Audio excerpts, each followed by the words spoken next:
I don't even remember. Yeah. Was it 2 months? It was August 22nd. There we go. First day of school. All right, so I guess where are we at now? What is today?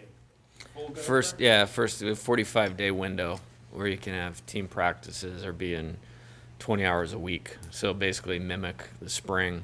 We'll go 5 days a week throughout this period, utilize the 4 hours per day. Found that helps with the strength and conditioning, to allow the players to continue to build this time of year, which we want them to do, but start to move into a lot more team-oriented stuff. We've had a good month of individual development. Now get on the field, kind of our process of, building towards winning with the players that we have, get a chance to see a little more about the personnel. That's obviously exciting, and get them kind of around the things that they'll need to do when we come back for the spring. Like we'll get exposed in some areas for some players and then help them tackle what they need to do in January to come back ready to go. So still a big learning.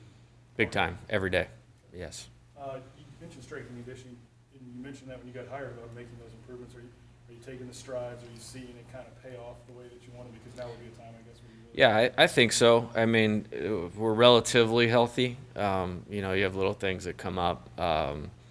Travis Roy's done a good job in this month. I think we're in a lot better physical condition maybe than we were a year ago. A lot of that has to do with the bodies on the team. So I think that's been good. We want to continue to, build on that while we get through fall practice, not take a step back. But we need to get them on the field in some game situations, full on practice days to develop. So we have a lot of ways to be successful and then keep going with the individual player development. Any notable cross-training that you're doing or already experiencing?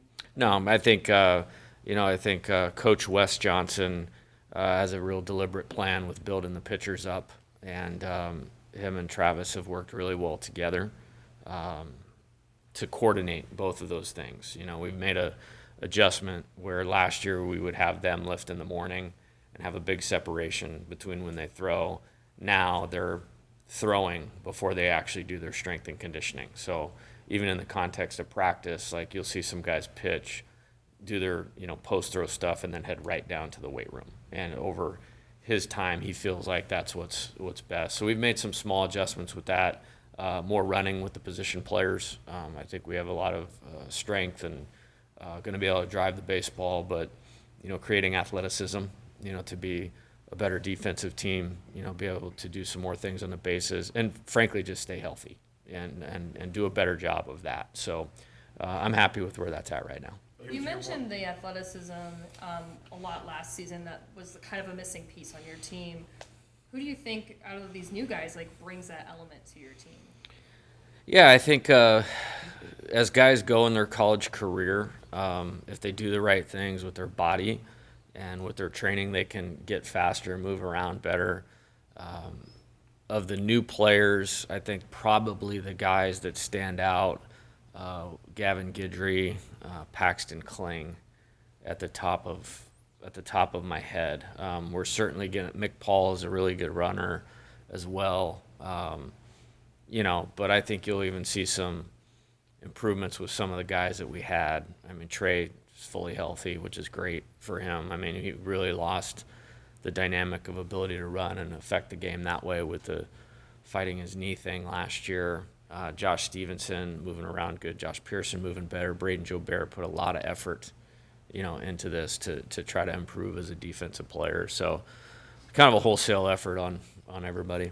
Year 1 to year 2, does the process change at all in terms of fall because of what maybe you learned last year coming back from fall into the spring? Is there anything that maybe you want to figure out earlier from when you guys come back next year? Or That's a good question. I think, in some ways, personally, you're a little more settled in and you can kind of just work as opposed to trying to figuring everything out. With that being said, we almost have an entirely new coaching staff. So there's a lot of similarities, and I want to make sure those guys get entrenched. So, what Coach Wes Johnson can do with the pitchers, what Josh Jordan can do with the catchers and the first baseman, that can really kind of take shape the way that it wants to.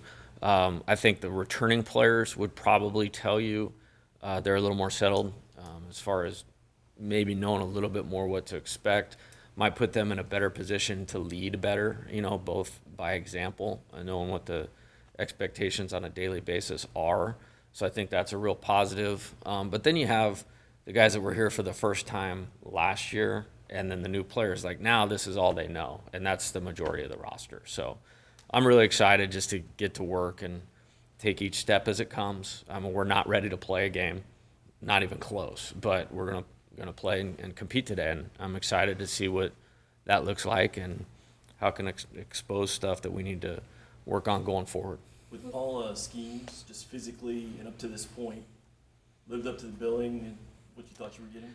Yeah, I mean, I had a pretty good idea. I mean, I saw him as a freshman when he was at Air Force, both as a pitcher and as a hitter. I think he was the Mountain West Pitcher of the Year last year, first team All-American. I mean, the character and the makeup piece, which you guys will learn quickly, it's on a different level, as you might expect for someone who spent time in a service academy whose life is way different than an LSU baseball player. I'll see him kind of jogging around with a smile on his face. I think he's enjoying a little bit of maybe a little more freedom or normalcy, whatever you want to call it. But as far as the talent, it's pretty unique. I mean, it's a big, tall guy with, could create angle on the fastball, work downhill, really developing his secondary stuff with Coach Wes Johnson. And that's exciting. On the hitting front, made a couple home runs last week and live at bats, has tremendous power. But he's shown some aptitude to make some quick adjustments and kind of on his own, which is great to see.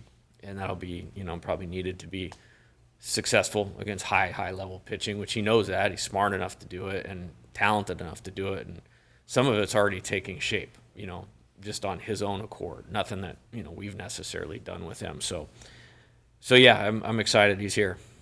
You told me I had to wait on Tommy White. Have I waited enough to know what you'd like to do with him? As far What's the as, plan? oh yeah, he's doing great. I mean, he's hard worker, wants to be good, very unassuming, for a player that I think, was National Freshman of the Year, at least by one or two publications. Doing a good job of blending with the team, working hard to earn his teammates' respect, which I think is super important as a new player. So he's doing a great job there. I mean, he has special hitting ability. I mean, he hadn't had an at-bat since probably the ACC tournament last year, and it was October or whatever, end of September, and I mean, it was like stepping in the box, and it's like riding a bike. It's, hard contact on a line, middle of the field, and the power numbers really stand out, but this guy's a terrific hitter that's only, a click or two away from being really, really special. You mentioned Trey a little bit. Oh, sorry. Hey, what's Where that? are you working at? Third base, primarily, yeah. You mentioned Trey a little bit, but for him and Dylan, I mean, they've been kind of the nucleus of this group for a couple of years now. Just can you feel that itch for them in terms of them wanting to potentially wind down their career with a special season? Oh, there's no doubt about it. Those guys have been great. I appreciate different things about both of them. Trey is a terrific competitor. He is up there, for me in terms of when he steps in the box, it's like his at-bats are personal and finding a way to scratch it out do something to the team to win. I think he's created some really good awareness in the last year of what's the next step for him in his player development, and I've already seen an improvement in it. I mean, he's highly motivated, doing a great job on a daily basis. As far as Dylan, very much like I just said with Tommy, I mean, this dude is a different cat. I mean, as far as talent, this doesn't show up in college baseball very often, but the way he carries himself in terms of how hard he works, how disciplined he is to what he's doing, type of teammate he is, they're on it. They want to do everything they can to be ultra successful, obviously individually, but for the team. And so we're in a really good spot with those guys right now. Trey is only working at first. No, he'll play some in the outfield a little bit too. I think when you have a talented group, just it's a deeper roster. You know, I mean, whether we are ultimately better, that determines on how we improve and how we play and how we compete and a number of factors. But this time of year, there's no reason to be closed-minded in terms of how things shake out, and we'll look at everything. You know. Could that be his future at the next level, the outfield? Or? Yeah, I think he could do both. I think you'll see in some of the improvements in his game. You know, there's a little more prototypical first baseman in there than people may have been led to believe. You know, I'll let that just kind of play out. But, you know, he's a good athlete, and I think it only helps his value and then the flexibility of our team if we look at it. And that's what we're going to do. Will you be coaching the infield this year? I am coaching the third baseman, shortstops, and second baseman. And, yeah, I think they probably wish that I wasn't at this point in time. Coach, could you give us an update on, you know, how Javen Coleman and Jason Bowman are kind of, you know, doing in their recovery? Yeah, Javen is just begun throwing, and when I say throwing, it's very lightly throwing. I mean, it's a little bit, you know, just kind of lollipopping it and moving his arm. And then Jason Bowman is throwing. He'll pitch at least an inning, maybe two this weekend. He may not totally be back to off-speed pitches and may just be fastball only. At least that's where he was last week in live at-bats.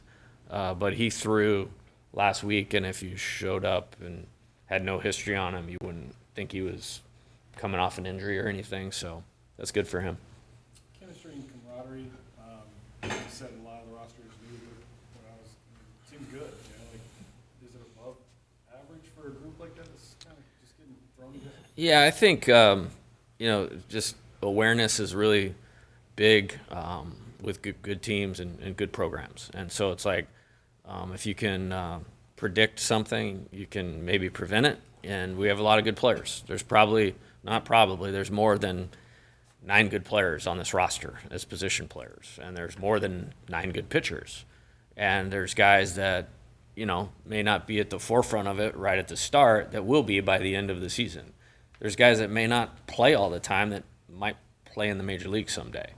So becoming a team and not just a collection of talent is a charge that we have and they have, and they're taking it very seriously. And I see some things that are really good. You know, it's a Saturday morning a couple weeks ago, and I'm walking a recruit through here, and then, you know, Dylan's in there with Paxton Kling.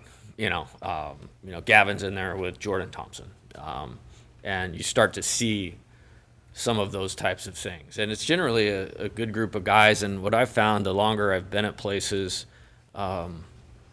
you know, everybody, you know, is generally there for the same reason the longer you go. And it's a special place here, and these guys want to be a great team and work together, and they all have similar individual goals where they want to go. And so that kind of lifts everybody up. So we're just mindful of it.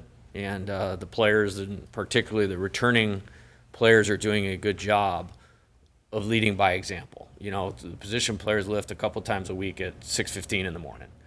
Everybody's here super early. I mean, there's been zero drama, you know, with any of those types of things. And, you know, hopefully that just means we're growing, and, you know, guys like Dylan are doing a really good job of setting the right example. So today, for instance, you know, first kind of competitive game and all those types of things, we're not ready to play. There'll be some things that won't go good.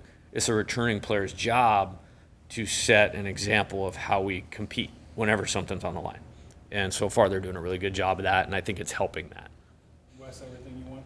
Yeah, it's awesome.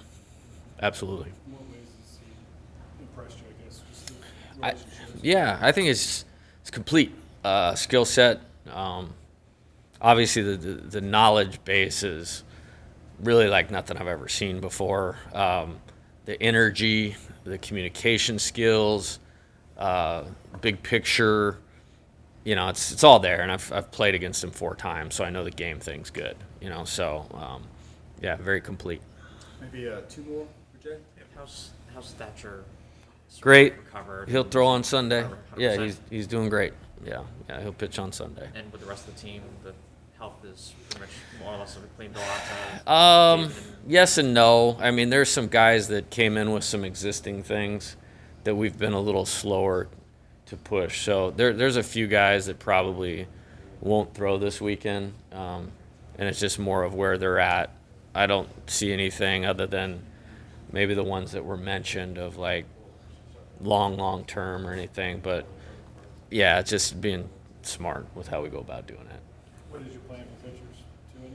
2 innings? They've been at it pretty good since August 1st. And so I think one of the benefits of going late like this, I mean, they've had 7 weeks. And then live at bats last week, we did a couple guys actually went 3 up and downs, and they were on a pitch count. So it's probably about number of pitches more than innings. But there'll be a couple guys that'll go 3, and they're more than in a spot to be able to do that right now. Milazzo at full go, or? Yes, yeah, he's at full go. And, this summer, I think we finally got to the root of what was wrong. It's disappointing for him and for our team that we didn't get to that quicker last year. But he had a procedure very similar to Jordan Thompson did right before the season. That obviously really affected Jordan. And it kind of was the same thing why Alex couldn't bend. But we got it cleaned up, and he's moving along and doing great right now. He'll play today. All right. All right, good to see everybody. Thanks, Coach.